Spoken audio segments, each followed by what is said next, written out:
episode 2 of this podcast. Today, I'm here with Angela Brewster. Hi. And we're talking about 10 Things I Hate About You, which is a movie I don't like. Go ahead, Angela, tell us a bit about the movie. I do like this movie. This movie is about these two sisters, and their dad doesn't allow them to date, so this one new kid at the school comes up with a plan to, like, I don't know, how do I put this? To, like, get one of the sisters to date this guy so that the other sister can also date, because their dad has a rule about dating like that. So if one sister, Bianca, I don't know, I'm really explaining this so badly. I'm sorry. When did the movie come out? Like, do you know? 1999. Really? 99. I thought it was early 2000s. Because it's like the theme of the prom at the end is like into the 2000s. Oh, wow. If you check out the poster at the end that she rips down. Anyways, yeah, I really like this movie. I just think I like the vibe, like the 90s vibe. It's really good. I think it's cool that it's like based on, is it Taming of the Shrew? Yeah. Taming of the Shrew. And I think that's really cool because I like movies that are like based on like Shakespeare and stuff. Yeah, it is really interesting how they had so many movies in the 90s and early 2000s that were like teen girl movies based on Shakespeare plays. Yeah. But I don't know. I like the characters. I like the love stories in it because I'm a hopeless romantic like that. I don't know. I just love the movie a lot. And that's beautiful. Mm-hmm. And you know what? More power to you. I first watched it when I was 17. And I said, this is so misogynistic. This is the worst movie I've ever seen in my life. At the end, yeah, we'll get there when we talk about it. But yeah, at the end, she kind of just goes back on everything she worked for. Man. Exactly. Well, because the main character, her name is Kat, and she is like a feminist at the beginning of the film. Mm-hmm. And that's like her whole hardcore thing. She's like a serious feminist. Hardcore. Well, as serious as you could be in like a 90s teen movie. So like, yeah, she's like a hardcore feminist, but it's like, is she really like, she's still like, you know what I mean? Like, yeah. And then like by the end of the movie, they make her not even a feminist anymore. She like gets with this guy and is like, Ledger. Yeah, Heath Ledger. He played the Joker. He did. I don't know. Where should we begin, man? Wherever you want. I thought, so like the opening after like the title credits is like this group of girls, like really girly girls in the car, in their like convertible with the top down, and they're like listening to girly pop music. And then you see Kat drive up in her car and she's listening to, I think it's Bad Reputation by Joan Jett, whatever. I don't really think about my reputation. That whole business. Yeah. So it kind of like shows like it right away, like who she is and like her vibe. And this juxtaposition of two representations of femininity and like what it means to be a woman, and that's interesting. That's an interesting perspective that the movie takes in the beginning that it abandons by the end. Yeah, like I just thought it was like an immediate contrast, like because also the artist that sings the song Kat's listening to. Kind of a baddie. Joan Jett? Yeah. Feminist. And she was a feminist. Yeah, feminist. So there's that. I think that's hopefully on purpose. Yeah, I'm sure it is. Because it's showing her to, like, be this, like, feminist, badass character. So that I wasn't sure if I could say that. Say what? Badass? Yeah. You can. I was like, this is an academic podcast. Me and Ashlyn are swearing, so I think it's okay. It's like an academic podcast, but it's, like, for fun. You know what I mean? Yeah. Like, but it shows her, it's like trying to show her as like this like feminist character so that they can show her getting reformed and fixed by a man by the end. Yeah. So they need to show her as like this girl who doesn't care about the rules and who doesn't want to be like the other girls, so that by the end of the film she can be like the other girls and show that, well, true femininity is when you wear a dress and date a boy. Yeah. Unfortunately. Yeah. And this juxtaposition with Kat's feminism is really shown in her younger sister, Bianca. And I always thought it was weird because Bianca's like a freshman in high school. I think she's sophomore. Same difference. She's like 15. She's little. and she's like getting up to all of this nonsense. I know. And it's like, you really shouldn't be doing that. You're 15 years old. And I think it's interesting too, because I wrote down something about like her first entrance in the movie is like slow-mo with this not pretty music, but like a more... Yeah, to show that she's beautiful. Yeah. Kind of like, I don't know, like, wow, stop and look at this beautiful girl in slow-mo. And it kind of is a huge contrast to Kat and her, like, driving up in her, like, raggedy car, listening to hardcore music. Like, just the... Yeah, and it's like another thing where it's like, look at this girl, she's beautiful because she's a girl. Versus look at she's, like, dressed Kat. in, like, a little... Excuse me. Like, a little skirt and shirt and heels and all that jazz. And she's cute. Yeah. I like Bianca. She's my favorite character in the film, to be honest, because she stays true to herself. She does. And she kind of changes for the better, too. Yeah, she, like, changes for the better, but stays true to herself ultimately. Like, she doesn't change anything massive about her. She just becomes kinder, which is good. And like, she's still, like, who she was at the beginning of the film, and she's still, like, a good person and, like, the best version of herself. Yeah. And she's, like, a feminine girl. And there's nothing wrong with that. You can be a beautiful feminine girl, and that's good that she sticks with that. Versus Kat, who abandons everything that she believed for this boy by the end of the film, which is no fault of hers. Kat. I don't blame Kat. I blame whoever wrote this film. I should have written that down. I can look it up. Wait. Excuse me. Is it bad that I just burped on your podcast? No, I think it's fine. Who wrote... that is not how you spell that at all. Imagine it's like a man. It probably is.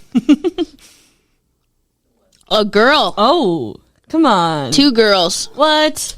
Karen McCullough and of course it's a Karen. Kirsten Smith. 2 girls. Come on, man. That makes sense. Yeah. They probably just had to, like, do that. Ooh, I'm about to make a really good point. They probably had to do that because if they made it so that Kat was true to herself and, like, didn't forgive Patrick at the end, it would, like, not sell as well, you know? And that's also, it's like the 90s. Exactly. No one wants to see this feminist girl be a feminist. Yeah, exactly. Like, that's not going to hit. Yeah.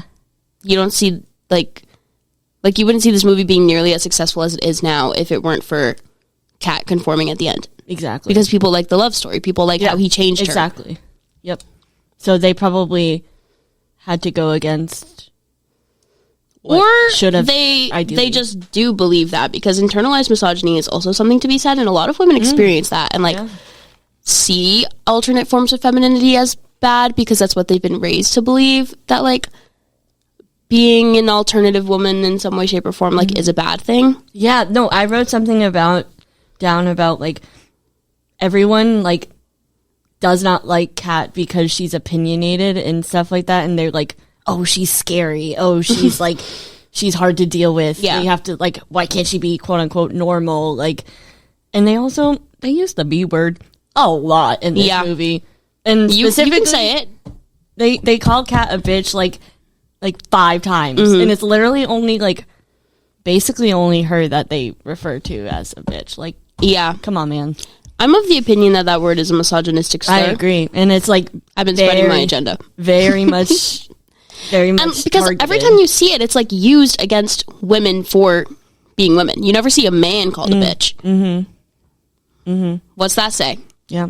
Like, yeah, just because Kat is, like, quote unquote aggressive or, like, and she's not even. She's not really aggressive. She's just, I don't know. She's herself. Normal. Yeah. Like, I don't know.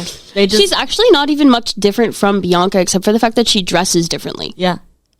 Like, in terms of, like... Or does... Like, she plays soccer. Yeah. She dresses less femininely. She just doesn't care what other people think as much as Bianca does. And I guess that's because Kat, like, is older and kind of has had more experiences. Yeah.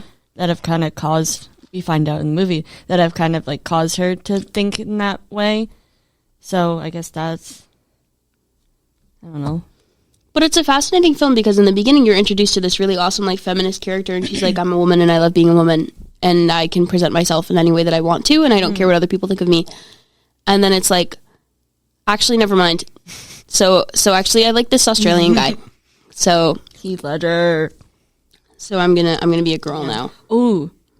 I also wrote down, this has nothing to do with, this is like a kind of like a little detour on what we were talking about. But like, they kind of portray the girls in the movie as like prizes.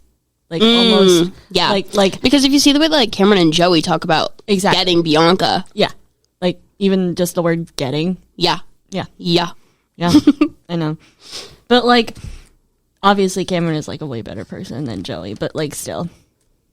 Come on, man. Yeah.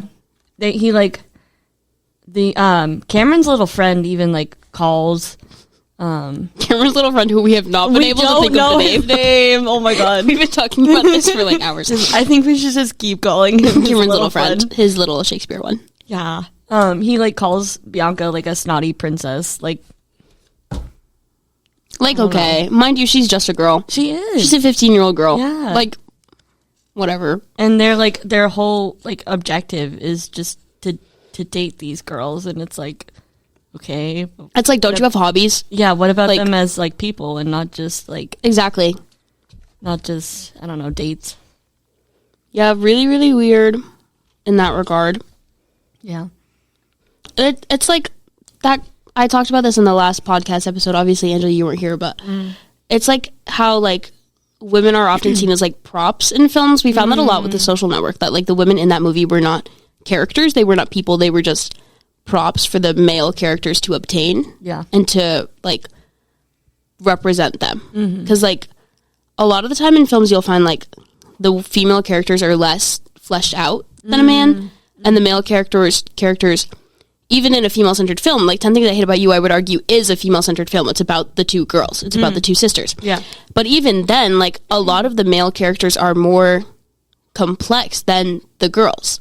Like, yeah. And also there's only, like when you think about it, there's, like, the two girls that are, like, really fleshed out characters. Yeah, because you have Bianca's little friend who's just, like, she's supposed to be, like quote-unquote dumb. Like, she's like, what's her line? She's like, can you be like, I know you can be like overwhelmed and underwhelmed, but can you just be whelmed? Like, girl is like, they just portray her as like ditzy. And then that's something to be said too, because you rarely see dumb boys acting in the way that they make dumb girls act. Because they make, when you have a dumb girl character, they often make them act kind of like childlike almost.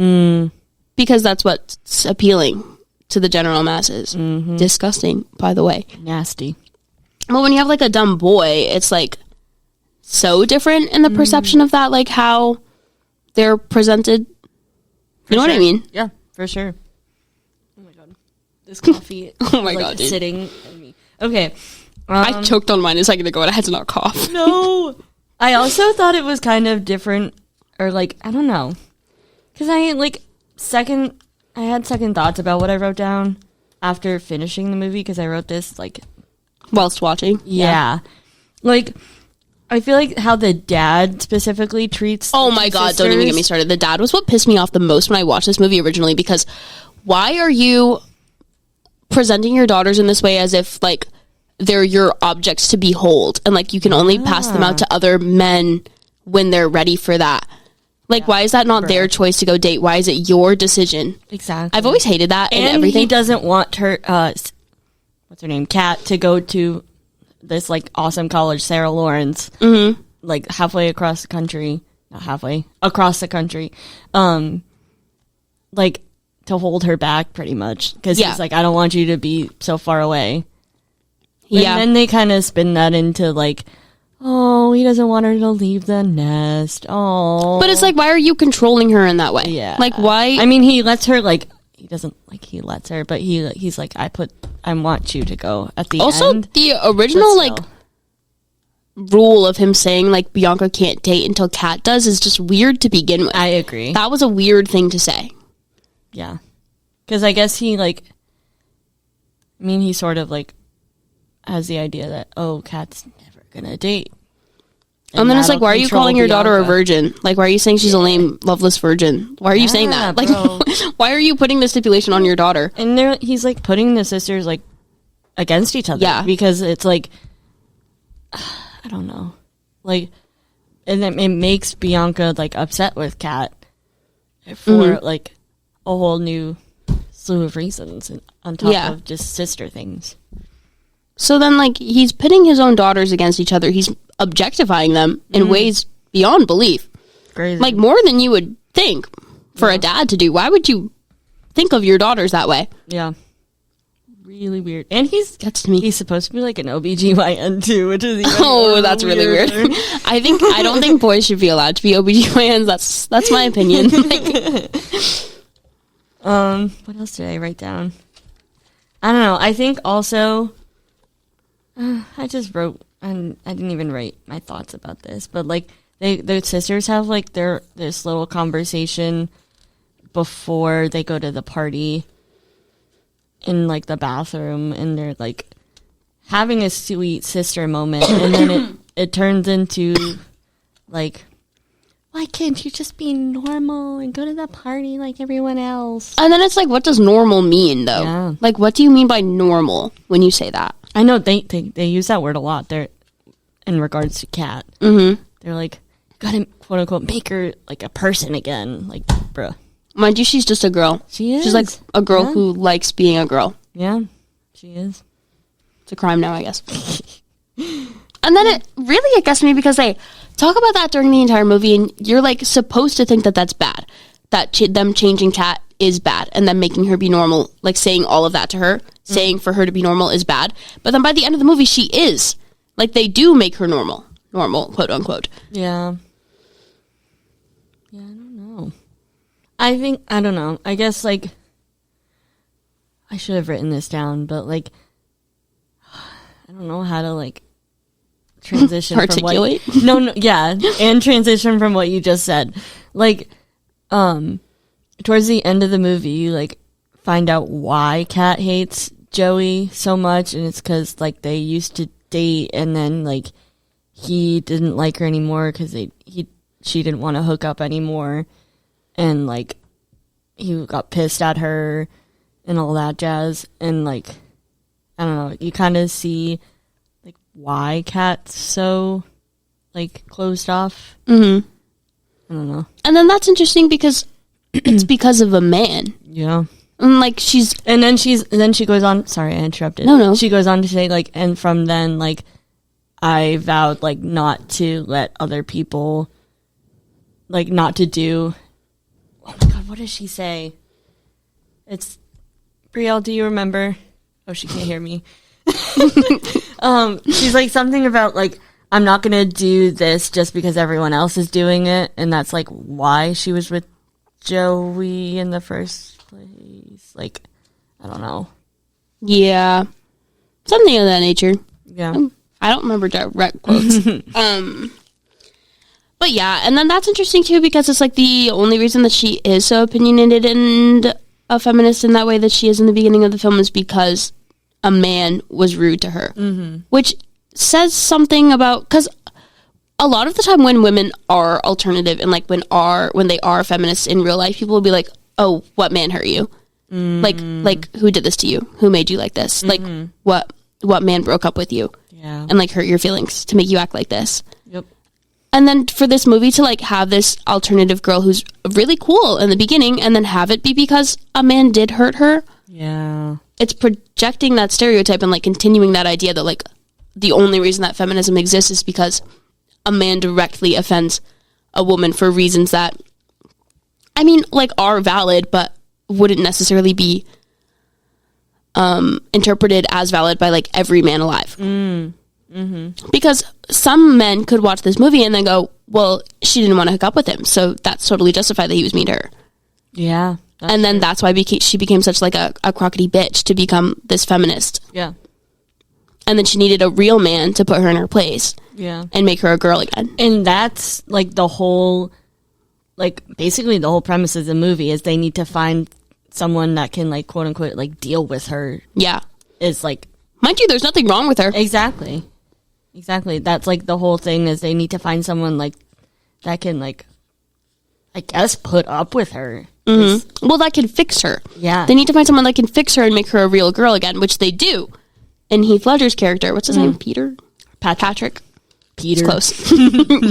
Imagine his name's Peter. That'd be so funny. That'd make the movie way funnier. That'd That's a funny name. But yeah, and the whole point of the movie is that they need to find someone to fix Kat so that Bianca can date, because Bianca's a real girl. Yeah. And Kat's not a real girl. So they need someone to make Kat a real girl. Yep. So that Bianca can do the things that real girls do. Mm-hmm.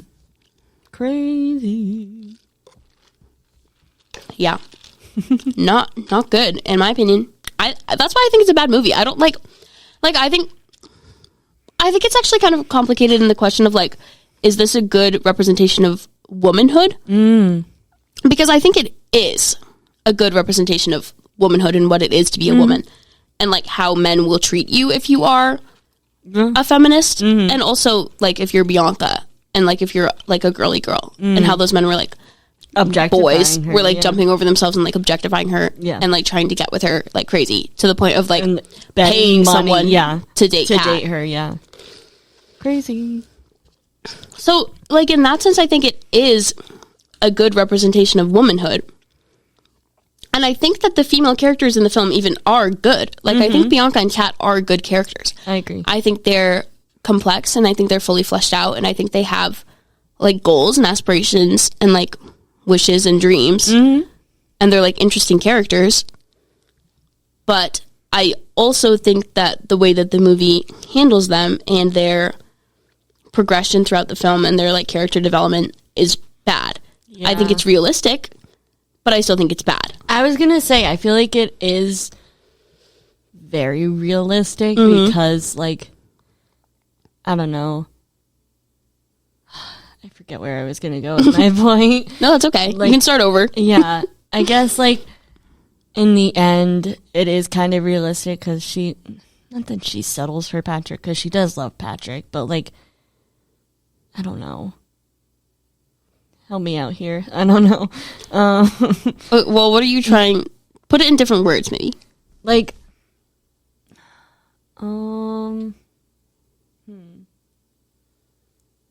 like it's like realistic of like women to just be. I don't know. Never mind. Forget my point. Well, no. Okay, we'll start over. Okay, it's realistic for women to be what? Subdued. Or, like, what? I guess. Just, like, I guess I'll say, like, settle for, like, a guy in the end and all that. Yeah, it is. And it's sad that it is, but it is. Because she forgave him way too fast.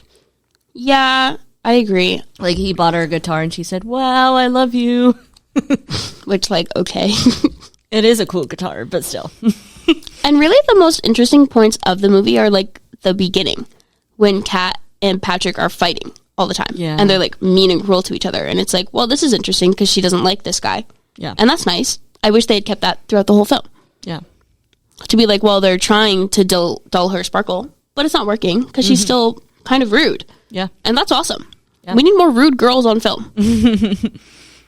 Yeah, when she kicks him in the head with the soccer ball. Like, that's awesome. But then they get together in the end. So it's like, what was the point of all that? Like, yeah. But I feel like she's also, like, even now that they end up the movie together, I feel like just because of her character, I feel like she's someone that would not put up with his crap. You know what I mean? And I agree with that. She would, like, hold him to high standards. Like, she is still the same person. Yeah. So, like, and I think Patrick is generally, like, an okay guy. Yeah. He did agree to, like, date her for money, which I think is bad. But I think he also thinks that's bad. Yes, I agree. So it's like, gray area. But I think I forgot where I was going because I got a notification on my phone. But I think that she still is, like, the same, not the same person, but, like, she still is. She still has her core morals. Her core morals. Opinions. Despite being so different from how she was in the beginning. And I just wish that they had kept more of what she was like at the beginning. Yeah. Towards the end of the film. Yeah. Because I feel like beginning of the movie, Kat would not. She's so cool in the beginning. She's so cool. She would not run out of the class crying at her No, poem. And that poem was so stupid. I'm a fan of the poem. I like the poem. And that's okay, Angela. We can agree to disagree. But I hate the poem. Yeah. I think it's stupid. I think it's like I can't even, it makes me like feel something like gross inside of me. And like, I really hate it. I'm not a fan at all. Yeah. I don't remember how it goes. I hate the way you do something. Wait. Let me look it up. Oh my God. Reciting the poem. Reciting the poem. Because then we can dive into the poem. 10 things.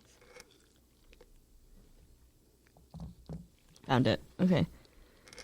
I hate the way you talk to me and the way you cut your hair. I hate the way you drive my... Mind you, his hair is really long. You drive my car. I hate it when you stare. I hate your big dumb combat boots and the way you read my mind. I hate you so much it makes me sick and it even makes me rhyme. I hate it. I hate the way you're always right. I hate it when you lie. I hate it when you make me laugh and even worse when you make me cry. I hate it when you're not around and the fact that you didn't call, but mostly I hate the way I don't hate you at all. Not even close, not even a little bit, not even at all. She ate with that. Sorry. No, she did not eat with that. She did. She did not eat with that. I would give her an A if I was that I would give her an F. I would give her an F for multiple reasons. One, for centering her assignment around a boy and centering her life around a boy. I would say, no, this isn't academic at all. Two, because the poem's not even good. It's a bad poem. Like maybe if the poem was better and didn't sound so, like, childlike, like, that is something that a 7-year-old would write. That's not even a good poem. And she's supposed to be a senior in high school. Yeah. And this is the best she could come up with. And it seems like it's, like, low-key, like, an AP English class, too. Yeah. It gives that She's energy. supposed to be smart, like, ridiculously smart. A very well-educated girl in her senior year of high school, and she's writing this poem that makes her sound like an actual child. All for this boy who is mean to her. Like, yeah. Come on, Patrick. So I didn't like that. I'm not a fan of the poem. Don't like the poem. Yeah. I think she forgives him a little too easily with the guitar. He, like, bribes her back, almost, in a way. Yeah. I don't like that. Yeah. I don't like any of it. And that's a problem with a lot of these, like, 90s and early 2000s movies about, like, being a girl. Because there were so many movies that came out in this time about, like, girlhood and, like, what it was like to be a girl. Girls or...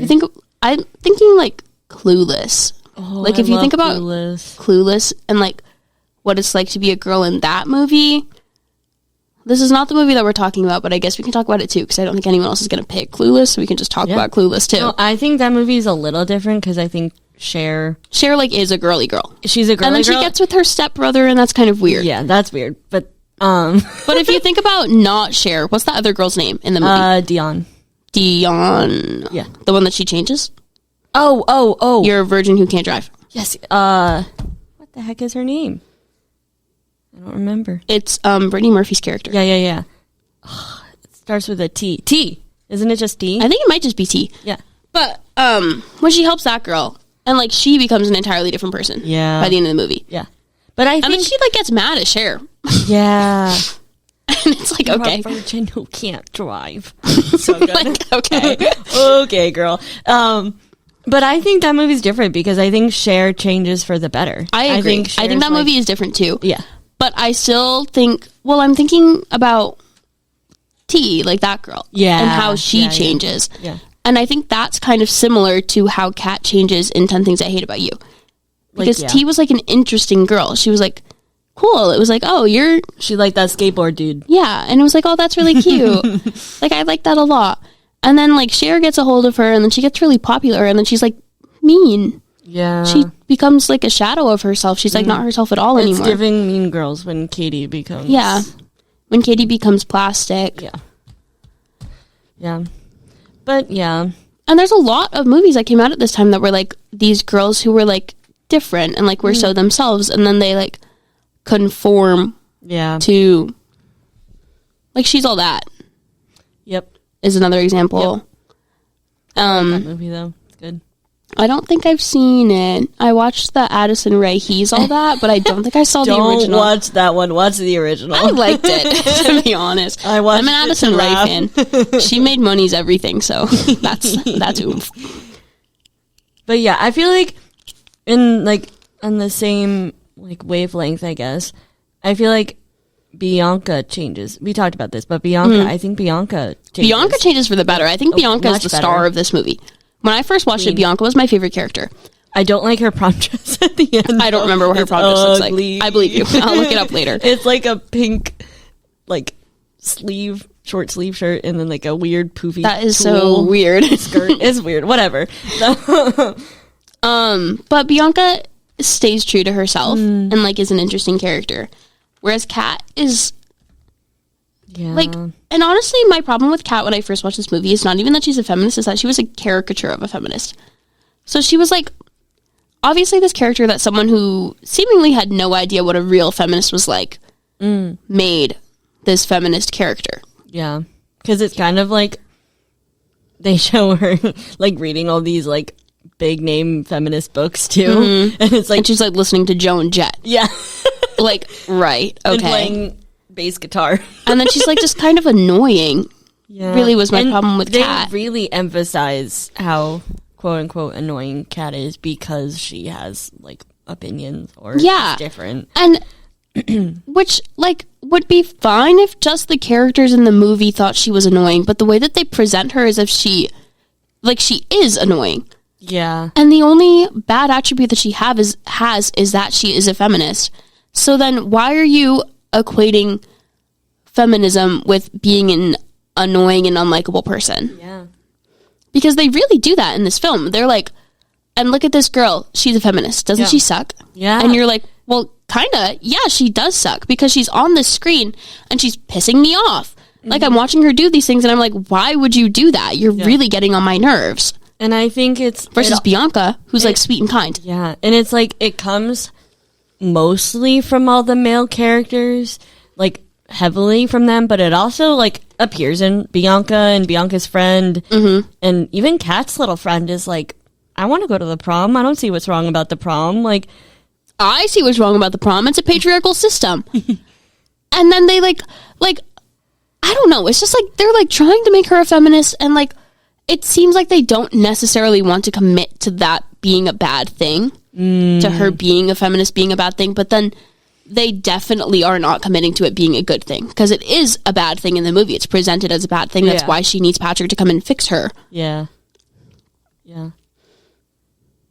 So that's my opinion on that. Yeah, but I think it's interesting that it also comes from the female characters as well as the male characters. And well, it's again going back to that thing I said about like internalized misogyny. Yeah. And how like the writers of the film probably had something like that going on. Maybe they were feminists themselves or like knew someone who's a feminist and didn't really mess with that and like represented that in their they had film. to sacrifice to get views. And also when you think about how it is based on the Taming of the Shrew. Yeah. And how Kat, which is also crazy because that play is literally called The Taming of the Shrew. Oh, why do you have to tame a woman? Yeah. What about this woman is making her need to be tamed? Exactly. I've never read the Shakespeare play. I haven't either. But that is crazy. That is the shrew. I wonder what my that high means. school did it. The Taming of the Shrew. I didn't see it because I was like, I wonder really what care. shrew means. Maybe we can. Well, a shrew is like a word for a woman who like is unlikable and like generally unfavorable. Oh, wow. Like a woman who sucks, basically. Like wow. And is like argumentative. Crazy. So it's like, come on, Shakespeare. Well, he was writing in like what 1600, 1500. So it's like, I mean, yeah, misogyny is never okay, but also it's like, okay, we have like sometimes we have to like cut him some slack. He wrote Romeo and Juliet, for Christ's sake. Like, I forgive Shakespeare. Which Romeo and Juliet is another terrible thing. That girl was 14. I know, crazy.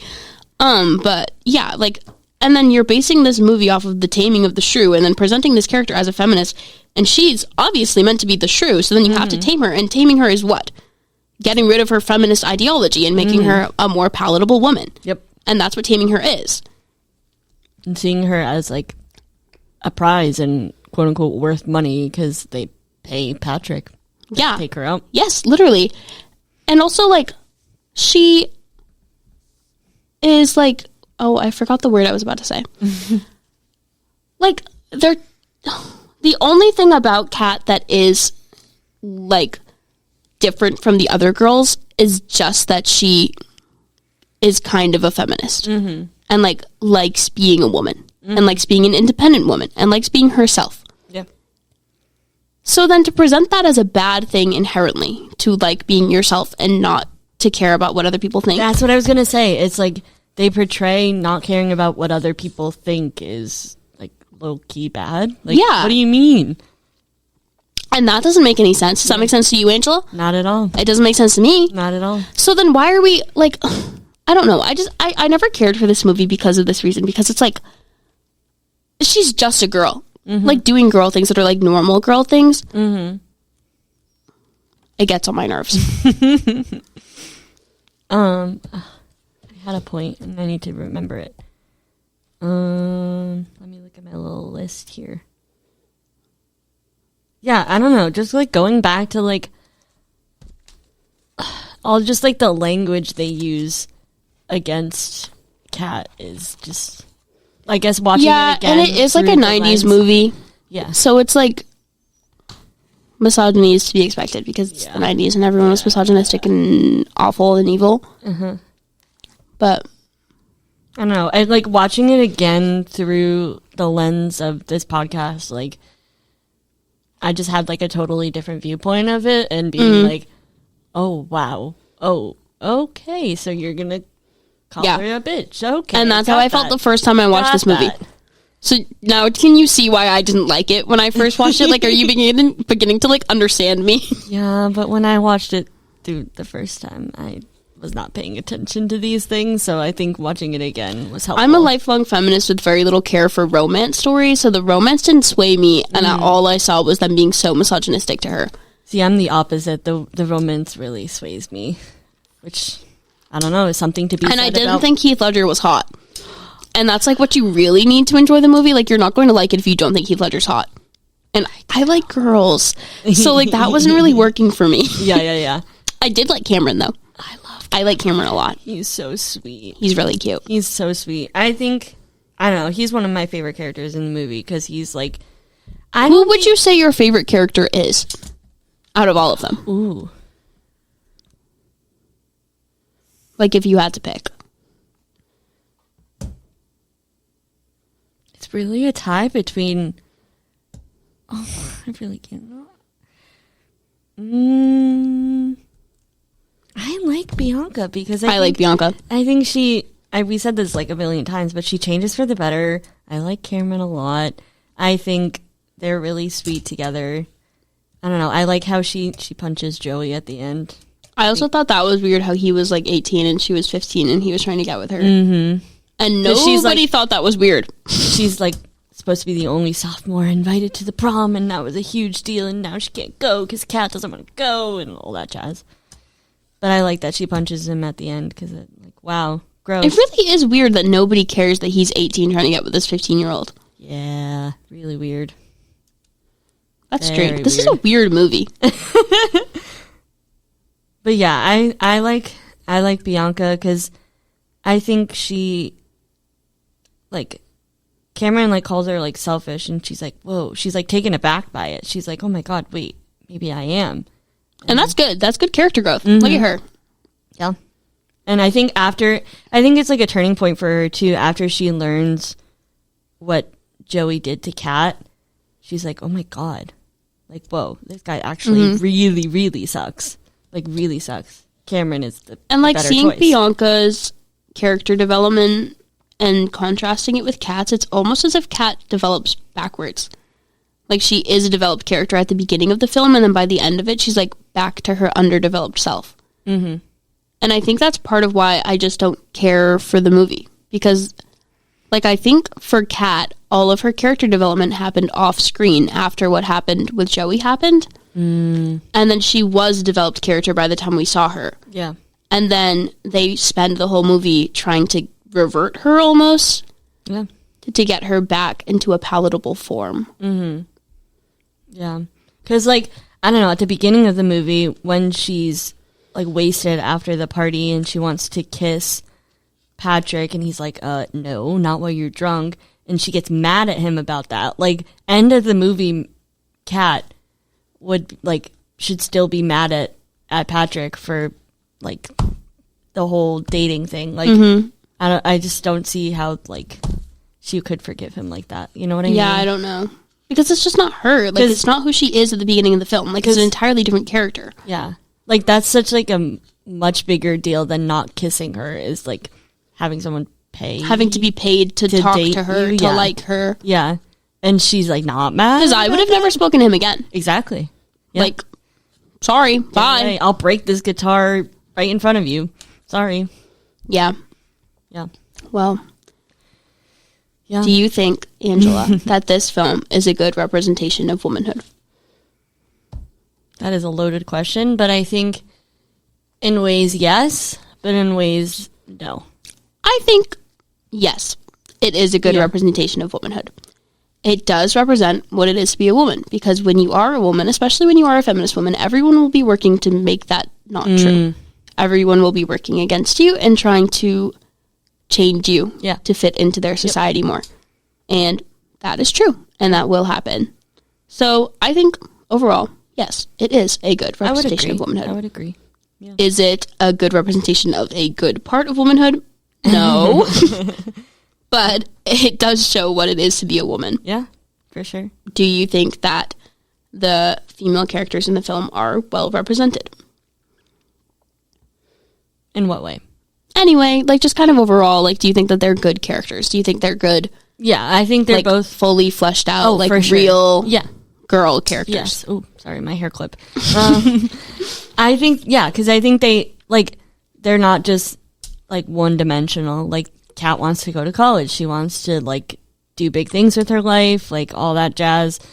I think, I don't know, Bianca's, like, we talked about her growth, like, she has dreams and is like a full person. Isn't just one-sided. Yeah. Yeah. Yeah. Yeah, girl. There was a third question. I don't remember what it was, though. Literally the premise of the podcast, and I can't remember what the third question is. Ready? Helping you remember. Right. I mean, like, it's fine. That's kind of the whole gist of it. It's like, are these girl characters good? And contrasting them with, like, the boys. And, like, they are more interesting than the boys. I agree. I feel like, well, no, the boys are, like, definitely also very well developed. I would love to see a movie where only the girls are well developed characters. That's my dream one day, when there's a movie where... And the guys are just like, hey. Yeah, I would like that. That would be awesome. My dad accuses me of misandry all the time, and I say, that's not a real thing. And he says, wow, that's misandrist. And I say, okay. I can't even talk to him about it. Like, it actually gets to me. Oh my god. Oh my goodness. Yeah. But yeah, that's my dream. So yeah, I think overall this movie is bad. Well, I don't know. I mean, it's fun. Loaded. It's a loaded question. It's a fun movie. It's a misogynistic movie, so if you can handle that, like, watch it, I guess, if you're into that. I'm not, though. So I didn't care for it, but... Yeah. Or if you just want to, like, not watch it through the lens we were talking about it It's through. hard, though. Yeah. Because I see everything through that lens. Like, every movie I watch, I'm going to view that way, because that's just my worldview and, like, how I view things. Yeah. I think... I said this before, but I think the first time I watched it, I had none of these thoughts occurring. I was watching it through for the romance, just a cute little 90s rom-com, and then I watched it last night in this lens, and it was very different. That's so interesting. Yeah. Wow, that's fascinating. Yeah. Okay. Anyway, we can be done. Bye, podcast. Bye.